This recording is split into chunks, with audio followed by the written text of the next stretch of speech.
What is data? What are data attributes, measures, metrics, dimensions? What does it mean when someone wants to transform your data or aggregate it? Should you care about the size of your data? Is your data big data? Hopefully, I can help you understand these questions and more as we jump into the very foundation of data literacy in today's video, understanding data from the ground up.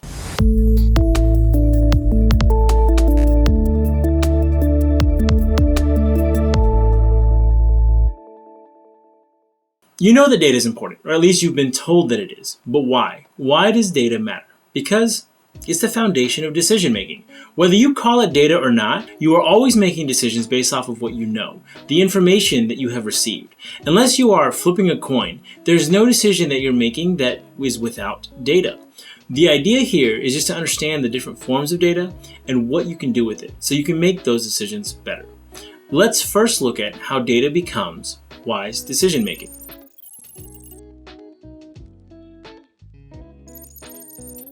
This is the pyramid of understanding. Some people will call it different things, but at the end of the day, the important concept is that you have a foundation that you build off of.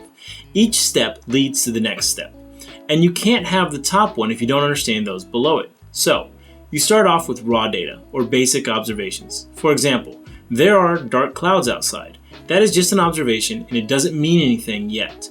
You add meaning though, for example, saying that dark clouds often mean rain. So the information that you have is that it may rain. When you put it into context, you get knowledge. Dark clouds mean rain, and the dark clouds are near you for context. Therefore, rain is likely to affect you. So, what will you do about it? Since it might rain, I will carry an umbrella. That is wisdom. That is decision making. You wouldn't want to carry an umbrella around if you knew there was 0% chance of rain. You also wouldn't want to wear a lot of layers if you knew it was going to be 100 degrees outside, or wear shorts if you knew it was going to be below 0 degrees. So you need data to be able to make those kinds of decisions. Data gives you the ability to make decisions that hopefully give you the outcomes you want, optimal outcomes. This is as true in business as it is in your daily life. The only difference is that in business, you might have many people sharing and working with data. You might have several tools to do things with that data. The way you're going to put the data to use might be very different, and it might be on a much larger scale. But at the end of the day, you're still looking predominantly to make better decisions.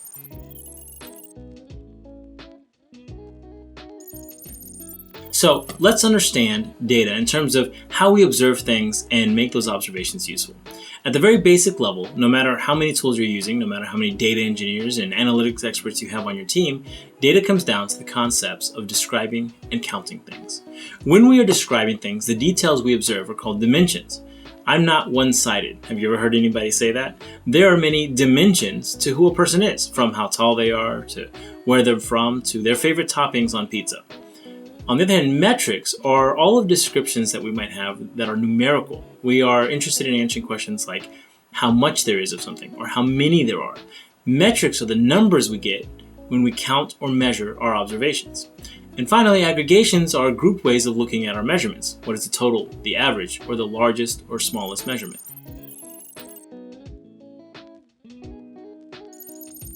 Diving a little deeper, what are metrics when we're talking about data? Numbers that we are counting and measuring in our observations. Measures are quantitative, meaning that there is a quantity.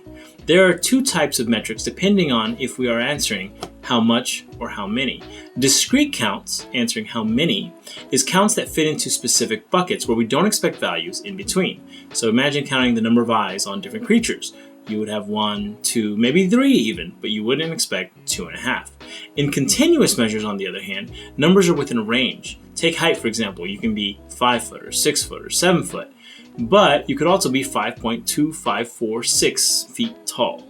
The counts are continuous rather than bucketed.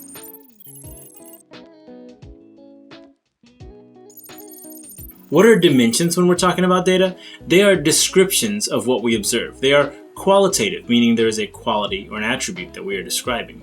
Rather than answering questions like how much or how many, we are saying of what. How much or how many of what. There are two types of qualitative data, nominal and ordinal. With nominal data or nominal dimensions, there's no order of importance or significance from one description to another. Think purple, green, orange. They are different descriptions, but you can put them in any order without changing the significance. Ordinal dimensions come in a specific order. Think thin, medium, thick. They make sense when described as being in order, from thin to thick or thick to thin. You wouldn't put them out of order. So to go a little deeper, you can sum individual counts or measures. You would do this when each individual observation has an additional value and you want to know the total of those values. Imagine counting the total number of eyes from different beings that have several eyes. You might have 1, 2, 3 different creatures with 2 eyes, 3 eyes, 7 eyes, and you would want to know the total number of eyes. When you're counting, on the other hand, you don't care about those individual measures. You don't care about the 2, the 3, or the 7. You care that there are 1, 2, 3 creatures total. And then you can also count distinctly. Distinct count means only counting the unique observations. So everything that looks the same only counts as 1. So if you have a lot of creatures that are the same type, you might count them as 1 versus the various measures they have. Then we have average, which I think we're mostly familiar with. Think average heights in a group, and with the minimum and the maximum. These are great examples to show what aggregation is about. Without looking at the data in a group, minimum, maximum, average really have no meaning.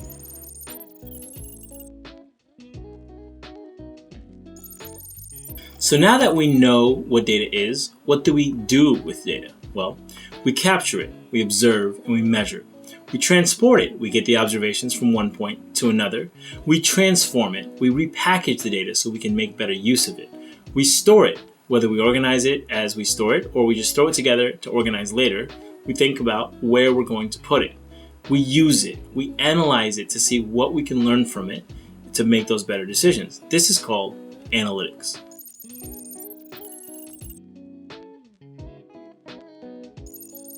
Analytics is using data to help us learn something and hopefully make better decisions from what we learn.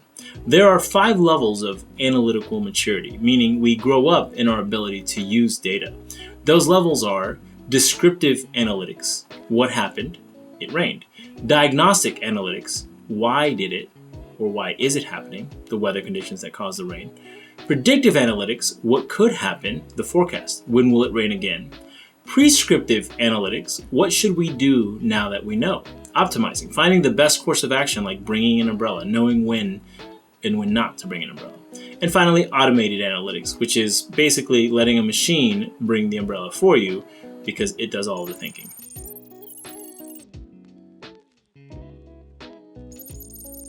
So now we know what data is, how we can use it, what we're trying to achieve to make better decisions. Is there anything else left to learn? Well, in today's world, you can't talk about data unless you're going to talk about big data. What is big data? Well, obviously it's big. Not necessarily.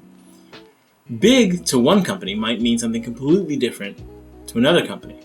And big data doesn't have to be any special kind of data. It's more of our ability to deal with that data. When the data becomes unwieldy, difficult to manage with our traditional tools, we then have to use big data tools. And there are 4 ways that data can become difficult to manage, and they all happen to start with a V. Volume. If it's big, it requires a lot of storage space. It's hard to move. It's difficult to process. Imagine the difference between a garage full of boxes versus many shipping containers full. You would have to handle those very differently. Similarly, velocity is when things are moving very fast. So imagine when you receive a lot of messages on your phone all at once. Variety is when it's coming from a lot of different sources in a lot of different ways. Imagine if you're playing Tetris, but instead of packing cubed boxes, you have very different shapes and different sizes, irregular shapes that don't necessarily fit together.